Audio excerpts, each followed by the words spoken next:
Oh. Diego, Eh, échale agua a ese leño, por favor. ¿a cuál? Ya, ándale, ya, no, ya haga caso. Ya le digo, compadre. Hombre, ahorita traigo una chanquilla.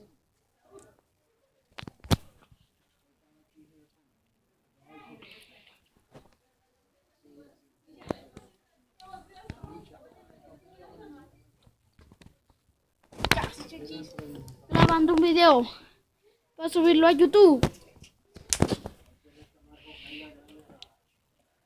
Go.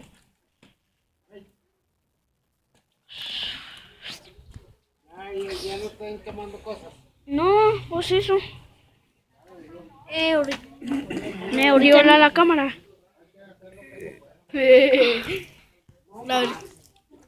A ver, ahorita a ver si me lo quiere prestar para poner video. Ahorita vengo. Ajá. Vámonos. ¿Por qué no le echas la como otra vez? Échale extras. Sí. Ah, pero no. Lo mejor fogata de mi casa.